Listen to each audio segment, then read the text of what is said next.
నాగేశ్వర్ గారు, ఈసారి దేశవ్యాప్తంగా కూడా ఎన్నికలు జరిగినప్పటికీ కూడా ఏపీ స్టేట్ అనేది ఒక సెంటర్ పాయింట్ అయిపోయింది. అందరికీ కూడా హై టెంపరేచర్స్ వచ్చేస్తున్నాయి బికాజ్ ఆఫ్ సర్వేలు, ప్రీ పోల్ సర్వేలు, పోస్ట్ పోల్ సర్వేలు. అసలు ఏంటి సర్వేల విశ్వసనీయత ఏంటి? అసలు ఎలా చేస్తారు? గతంలో ఎలా చేసేవాళ్ళు?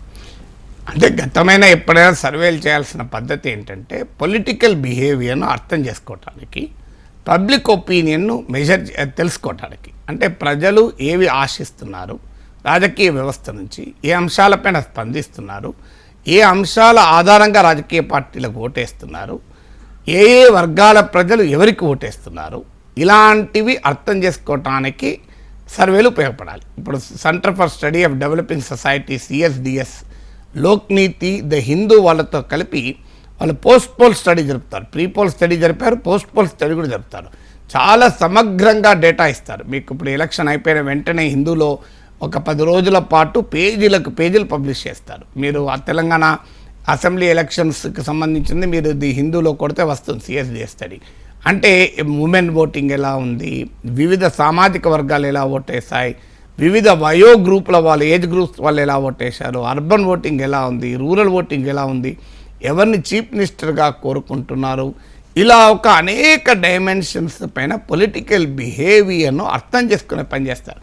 సంక్షేమ పథకాల ప్రభావం ఎలా ఉంది, ఏ అంశాల ఆధారంగా ప్రజలు రియాక్ట్ అవుతున్నారు, ఏ పార్టీని ఎందుకు గెలిపిస్తున్నారు, ఏ పార్టీని ఎందుకు శిక్షిస్తున్నారు, రీజన్ వైజ్గా పొలిటికల్ మూడ్ ఎలా ఉంది, ఇవన్నీ స్టడీ చేసి ఒక రాజకీయ ప్రక్రియను అర్థం చేసుకోవటానికి సైన్స్ ఇది ఏ గ్రేట్ సైన్స్.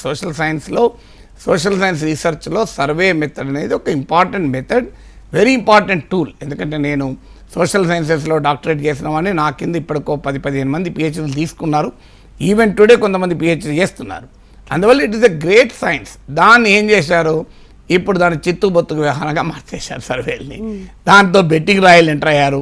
సో ఇప్పుడు సర్వేలంతా ఎవడు గెలుస్తాడు, ఎంత మెజారిటీ వస్తుంది, ఎవరికి ఎన్ని సీట్లు వస్తాయి, ఈ పంచాయతీ తప్ప వేరే పంచాయతీ లేదు. కారణం ఏంటంటే ప్రజలకు కావాల్సింది ఇదే. ఇప్పుడు నాలాంటి వాళ్లకు, రాజనీతి శాస్త్ర విద్యార్థులకు లేదా మీలాంటి జర్నలిస్టులకు కావాల్సింది ఇన్డెప్త్గా పొలిటికల్ బిహేవియర్ ఏంటి, పొలిటికల్ ట్రెండ్ ఏంటి, కామన్ ఓటర్లకు ఏం కావాలి, ఎవరు గెలుస్తారు, నా ఎమ్మెల్యే ఎవరు గెలుస్తారు, MP ఎవరు గెలుస్తారు, CM ఎవరు అవుతారు. సో రాజకీయ పార్టీలకు కూడా ఎందుకు ఓటేస్తారన్న సంబంధం లేదు వాళ్ళకి అది అనవసరం కదా. సో మేము గెలుస్తావా లేదా. సో ఆఖరికి ఆ ప్రశ్నకు చిత్తాబొత్తా సమస్యగా మారిపోయిన తర్వాత సర్వేలు ఏం తయారవుతాయి, శాస్త్రీయంగా సర్వే చేసేవాళ్ళు మారిపోయారు. శాస్త్రీయంగా సర్వే చేయాలంటే మొదటి ఛాలెంజ్ శాంప్లింగ్. ఎందుకంటే భారతదేశం చాలా డైవర్స్ కంట్రీ. మెన్ ఓటేసినట్టు ఉమెన్ అయ్యారు, భార్య ఓటేసినట్టు భర్త అయ్యారు. ఒకప్పుడు ఉమెన్ ఓటరు మేల్ ఓటర్ ఇన్ఫ్లుయెన్స్లో ఓటేసేవాళ్ళు. ఇప్పుడు ఇటీవల ట్రెండ్స్ అంటే దేశమంతటా కూడా ఉమెన్ ఓటర్ కీలకమయ్యారు. ఉమెన్ ఓటర్లు మెన్ కన్నా ఎక్కువ అవుతున్నారు. మీరు మోడీకి 2019లో తీసుకున్నా, చాలామంది నాయకులు, ఈవెన్ జగన్కు 2019లో తీసినా, ఇటీవల అసెంబ్లీ ఎలక్షన్లో కేసీఆర్ తీసినా ఉమెన్ ఓటర్ ఎక్కువ అనుకూలంగా ఓటేశారు. సో అందువల్ల మోడీకి 2019లో మేల్ ఓటర్తో పోలిస్తే ఫీమేల్ ఓటర్ 2% ఎక్కువ పడ్డాయి. అందుకే ఇలా ఉమెన్ ఓటర్ అనే ఓటరు ఇండిపెండెంట్గా ఆలోచించడం మొదలుపెట్టారు. యంగ్ ఓటరు, ఒకప్పుడు తల్లిదండ్రులు చెప్తే వినేవాళ్ళు, ఇప్పుడు లేరు. యంగ్ ఓటర్, ఓల్డ్ ఓటర్ డిఫరెంట్గా ఆలోచిస్తున్నాడు. ఇప్పుడు మన తెలంగాణ ఎలక్షన్ తీసుకుంటే యంగ్ ఓటర్ క్లియర్గా బీఆర్ఎస్ని రిజెక్ట్ చేశారు. అదే ఏజ్డ్ ఓటర్ రిలేటివ్లీ బీఆర్ఎస్ పట్ల సానుకూలంగా ఓటేశారు. అలాగే అర్బన్ ఓటర్ బీఆర్ఎస్ను రిజెక్ట్ చేసింది, అర్బన్ ఓటర్ రిజెక్ట్ చేయలే. మీరు హైదరాబాద్లో, గ్రేటర్ హైదరాబాద్ మొత్తం బీఆర్ఎస్ గెలిచింది. సో ఇలా అనేక రకాల డైమెన్షన్స్లో ప్రజల అభిప్రాయం మారిపోతుంది. అందువల్ల వీటిని స్టడీ చేసే సైన్స్ కాస్త ఇది డీజనరేట్ అయిపోయి రాజకీయ పార్టీల మ్యానిపులేషన్కు, అంటే యంగ్ ఓటర్ మాకు వ్యతిరేకంగా ఉన్నాడు, వీరి మైండ్ ఎలా మార్చాలి, లేదు ఉమెన్ ఓటరు ఇంకో వాళ్ళకు అనుకూలంగా ఉన్నాం, మనం ఎటువైపు మార్చాలి, ప్రజలు పథకాలకు మన రియాక్ట్ అవుతున్నా లేదా, ప్రజల్లో ఏ రకమైన భయం కలిగిస్తే మా వైపు ఓటేస్తారు. ఇప్పుడు మీరు ఆంధ్రప్రదేశ్లో తెలుగుదేశం పార్టీ ఆశంతా దేనిపైన, భూమిపైన క్రియేట్ చేసిన భయం. ల్యాండ్ టైటిలింగ్ యాక్టే మమ్మల్ని గెలిపిస్తూ సూపర్ 6 మర్చిపోయినారు. మీరు గమనించండి, టీడీపీ మహిళలకు ఉచిత రవాణా ప్రామిస్ చేసింది. కర్ణాటకలో అది కాంగ్రెస్ని గెలిపించింది. తెలంగాణలో కాంగ్రెస్కు పెద్ద సానుకూల అంశం.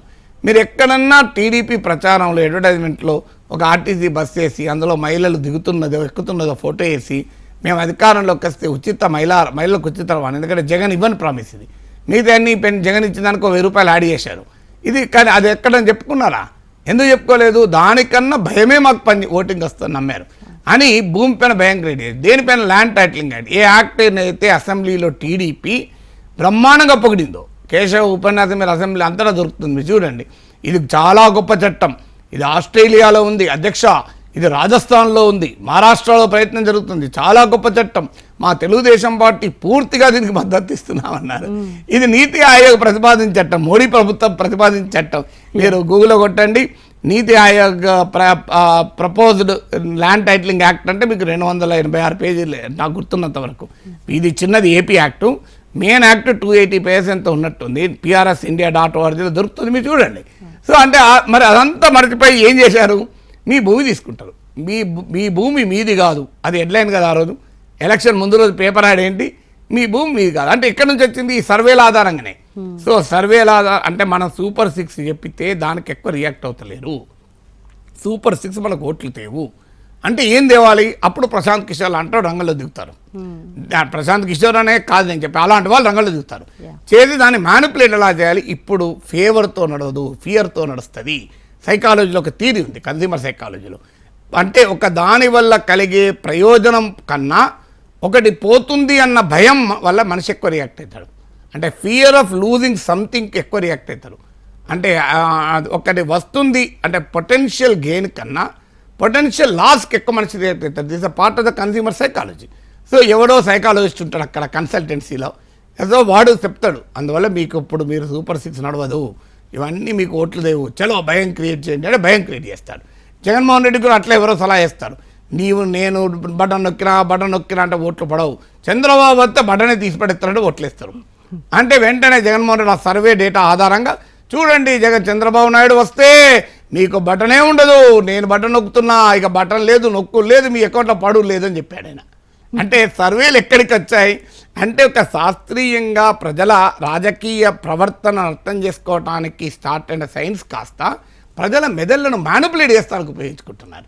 రాజకీయ పార్టీలు ప్రజల మైండ్స్ను మ్యానిపులేట్ చేసుకోవడానికి వాడుతున్నారు. ఇప్పుడైతే లేటెస్ట్గా బెట్టింగ్ వాళ్ళు కూడా సర్వేలను స్పాన్సర్ చేస్తున్నారట. కారణం ఏంటంటే ఆంధ్రప్రదేశ్ ఎన్నికలపైన సుమారు 20,000 కోట్ల రూపాయల బెట్టింగ్ అట. నా అంచనా, నాకు వచ్చిన అంచనా 20,000, మీడియాలో వచ్చింది, నేను చెప్పేది కూడా కాదు, 20,000 crores అంచనా. ఏముంది, ఒక 175 సీట్లలో నువ్వు బ్రహ్మాండంగా సర్వే చేసినా ఎన్ని కోట్లు అవుతుంది? 175 ఇంటూ 10 లక్షలు ఖర్చు పెట్టు, ఎంత అవుతుంది? సో అల్టిమేట్గా 20 కోట్లు ఖర్చు అవుతుంది.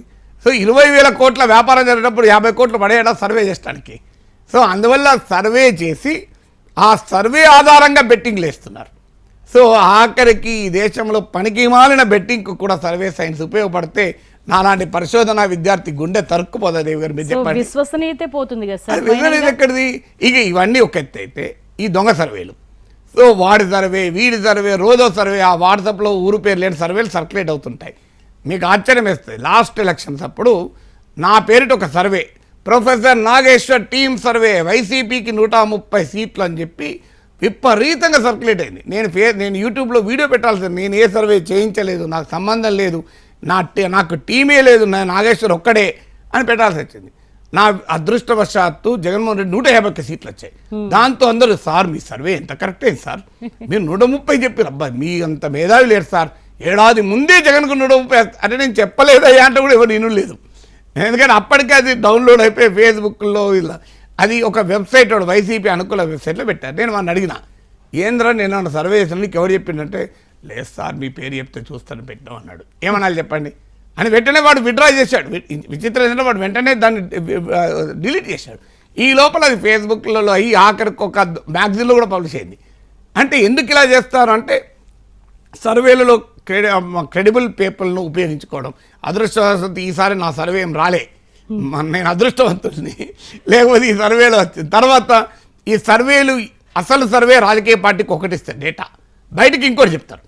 ఇదొక ట్రెండ్. అంటే ప్రజలను మైండ్ మేనేజ్మెంట్ అంటే ప్రజల మైండ్స్ను కంట్రోల్ చేయడానికి యాక్చువల్ సర్వే డేటా ఒకటి ఉంటే వీళ్ళు బయటకు ఇంకోటి చెప్తారు. సో అలా చెప్పడం ద్వారా ఒక బ్యాండ్ వ్యాగన్ ఎఫెక్ట్ అంటారు. సైకాలజీలో అదొక సూత్రం. బ్యాండ్ వ్యాగన్ ఎఫెక్ట్ ఏంటంటే ప్రజలు స్వింగ్ ఓటర్ ఉంటాడు. ఓటర్లు ఎలా ఉంటారంటే దేవి గారు, ఒక పార్టీ కమిటెడ్ ఓటర్ ఉంటాడు, మిగతా వాళ్ళు స్వింగ్ ఓటర్స్, వాళ్ళు ఎటైనా మారచ్చు. వాళ్ళు బ్యాండ్ వ్యాగన్ ఎఫెక్ట్, అందరూ ఏ దారిన పోతే ఆ దారిన పోతారు. మీరు గమనించండి, ఏదైనా ఒక పెద్ద రష్ ఉంది, ఒక ఎటు పోవాలో మీకు తెలియదు, మీరు ఏం చేస్తారు, అందరు ఏ రూట్లో పోతే ఒక ఎటువైపు ఎంటర్ అటువైపు పోతారు. అది that is call hard psychology అంటారు. అంటే గొర్రె దాటు మనస్తత్వం ఉంటుంది. అందువల్ల ప్రజలకు ఈ హార్డ్ సైకాలజీ ఉంటుంది కనుక, బ్యాండ్ వ్యాగన్ ఎఫెక్ట్ ఉంటుంది కనుక ఈ రకమైన సర్వేలు అని చెప్పి అబద్ధాలు ప్రచారం చేసి ఆ సర్వేల ద్వారా ప్రజలను అటువైపు మ్యానిపులేట్ చేసే పని కూడా ఉంటుంది. ఇన్ని రకాల మ్యానిపులేషన్కు సర్వే సైన్స్ ఒక అద్భుతమైన శాస్త్రం కాస్త ఇంత దౌర్భాగ్యమైన పనులకు వాడుకునే పరిస్థితి నెట్టివేయబడింది. దానివల్ల ప్రజలకే నమ్మకం పోయే పరిస్థితి వచ్చింది. ఇక అల్టిమేట్గా సర్వేలోనే కొన్ని ఇన్హరెంట్ ప్రాబ్లమ్స్ ఉంటాయి. ఎందుకంటే రెస్పాండెంట్ ఏం చెప్తాడో తెలియదు. సో మీరు రెస్పాండెంట్ ఏం చెప్తాడో మనకు గ్యారంటీ లేదు. ఇప్పుడు మా దగ్గర మేము యూనివర్సిటీలో సర్వే చేయించేవాళ్ళం. యూనివర్సిటీ ప్రొఫెసర్ల న్యూస్ పేపర్ రీడింగ్ హ్యాబిట్స్ ఏంటి అని. మా సర్వే డేటాలో ఎకనామిక్ టైమ్స్ చదువుతాం, హిందుస్థాన్ టైమ్స్ చదువుతాను వచ్చాయి. మాకు తెలుసు వాళ్ళు అవి చదవరని, ఆ లోకల్ న్యూస్ పేపర్లు చదువుతారు. కానీ ఏది చదివేస్తున్నామని చెప్తే గౌరవమో అవి చెప్పేస్తారు. సో అందువల్ల ఈ సర్వేలో కూడా రెస్పాండెంట్తో ఈ ప్రాబ్లం ఉంటుంది. సో వాడు చెప్పిందే నిజం కదా, మనకు తెలియదు కదా. లేకపోతే తర్వాత శాంప్లింగ్, ఇంత డైవర్స్ కంట్రీలో మీరు ఏ సర్వే అయినా ఒక 2 లక్షల ఓటర్లు ఉంటే 1% తీసుకుంటే ఎక్కువ, 2,000 మంది, 2,000 కూడా తీసుకోరు. ఈ పెద్ద పెద్ద సర్వే సంస్థలు మొత్తం ఆంధ్రప్రదేశ్ మొత్తం కలిసి 20,000 తీసుకుంటారు. మీరు చూడండి ఎగ్జిట్ పోల్స్లో ఏ సర్వే 20,000 కన్నా ఎక్కువ ఉండరు. పెద్ద పెద్ద నేషనల్ ఏజెన్సీస్ ఆ 20,000 మందితోని కోట్ల మంది అభిప్రాయం చెప్పగలగాలి, 170 సీట్లు చెప్పగలగాలి. దానికి ఒక సిస్టమేటిక్ మెథడ్స్ ఉన్నాయి, క్లస్టర్ ర్యాండమ్ శాంప్లింగ్ అని. అవి కరెక్ట్గా చేయగలగాలి. అంటే వాళ్ళు ఎంచుకున్న శాంపిల్ టోటల్ ఓటర్లను రిప్రజెంట్ చేయాలి. That is a very big science. So అందులో నువ్వా నేనా అనే పోటీ ఉన్న సమయంలో డేటా కరెక్ట్గా క్యాప్చర్ కాదు. ఎందుకంటే చిన్న శాంప్లింగ్ ఎర్రర్, నార్మల్గానే ఒక 5% దాకా శాంప్లింగ్ ఎర్రర్ ఉండొచ్చు. ఇవాళ 2% ఓటర్తో గెలుస్తున్నారు కదా, మారుతున్నారు కదా. ఇప్పుడు తెలంగాణలో కాంగ్రెస్కి ఎంత, బీఆర్ఎస్ కానీ లెస్ దెన్ 2%. శాంప్లింగ్ ఎర్రర్ 5% ఉంటుంది. వీళ్ళు అప్పుడు 2% మరి ఎట్లా రిజల్ట్ కరెక్ట్గా చెప్తారు. అందుకే ఎగ్జిట్ పోల్స్ ఏమవుతాయి ఇటుకొని అటుకొని చెప్పడానికి కారణం అది. మీరు కర్ణాటక ఎలక్షన్స్ ఒక్క సంస్థ మిగతాలంతా రాంగ్ అయ్యారు. తెలంగాణ కూడా చూడండి, మీరు బీఆర్ఎస్ గెలుస్తున్న వాళ్ళు కూడా ఉన్నారు కదా, హంగస్తు అన్న వాళ్ళు ఉన్నారు. బీఆర్ ఎక్కువ సంస్థలు హంగని చెప్పాయి. సో బీఆర్ఎస్ గెలుస్తా అన్నారు. అందువల్ల ఈ సర్వేలను ఇంగ్లీష్లో పించ్ ఆఫ్ సాల్ట్ అని ఈడియం ఉంది. పించ్ ఆఫ్ సాల్ట్ కాదు, లారీ లోడ్ ఆఫ్ సాల్ట్తో తీసుకోవాలి. Take it as an entertainment and leave it.